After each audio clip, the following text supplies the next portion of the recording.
जब हम स्टार्टअप्स की बात करते हैं तो काफ़ी ज़्यादा चीज़ें हम फैंसी सुनते हैं, बट असली डार्क साइड की कोई बात ही नहीं करता है। That is startup graveyard. आज हम बात करेंगे विद सम रियल नंबर्स। सिर्फ इंडिया में लास्ट 5 ईयर्स में 6,700 से ज़्यादा रजिस्टर्ड स्टार्टअप बंद हो गए हैं। आईटी सेक्टर को सबसे ज़्यादा हिट लगा है, जहां पे 875 स्टार्टअप ऑलरेडी बंद हो चुके हैं। हेल्थ केयर में 553 एंड एडटेक में 491। सोचो, ये सिर्फ वो है जो रजिस्टर्ड थे, असली नंबर इससे काफ़ी ज़्यादा है।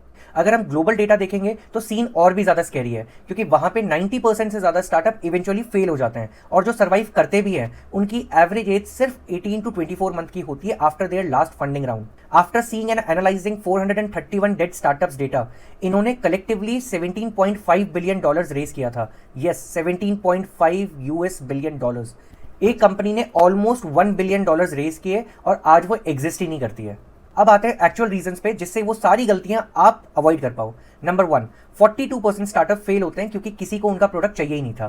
फाउंडर्स को अपना सोल्यूशन इतना ज़्यादा पसंद था कि वो दूसरों से या अपने कस्टमर से पूछना ही भूल गए कि उनको ये प्रॉब्लम है भी या नहीं। नंबर 2, स्टार्टअप्स फेल होते हैं क्योंकि पैसा ही खत्म हो गया। 82% फेल्ड स्टार्टअप कहते हैं कि उनका जो कैश फ्लो था उसी में प्रॉब्लम थी, मतलब आइडिया था, टैलेंट था, एग्जीक्यूशन भी था, बस पैसा ही नहीं था। Number 3, wrong team. 23% startup fail होते हैं क्योंकि उनकी जो टीम थी उसमें वो केमिस्ट्री नहीं थी, या अपने ह्यूमन रिसोर्सेज को वो अच्छे से मैनेज ही नहीं कर पाए।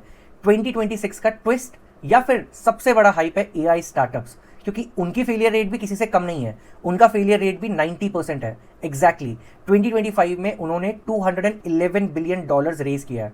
85% ऑफ दीज कंपनीज अगले 3 साल में गायब हो जाएंगे। इसका रीजन क्या है? सेम रीजन है। 42% एआई स्टार्टअप्स भी इसीलिए फेल होते हैं क्योंकि कोई उनका प्रोडक्ट यूज ही नहीं करना चाहता।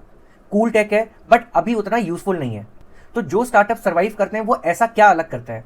नंबर 1, वो वैलिडेट करते हैं अपने प्रोडक्ट या सर्विस को बिल्ड करने से पहले। नंबर 2, अपने बर्न रेट पे कंट्रोल रखते हैं।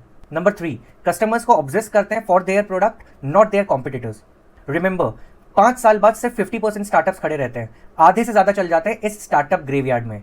तो if you are building something, some product और सम सर्विस, तो एक चीज हमेशा याद रखना, प्रॉब्लम पे फोकस करो, कस्टमर को सुनो एंड बिल्ड और provide something which people actually need, not what you think they need.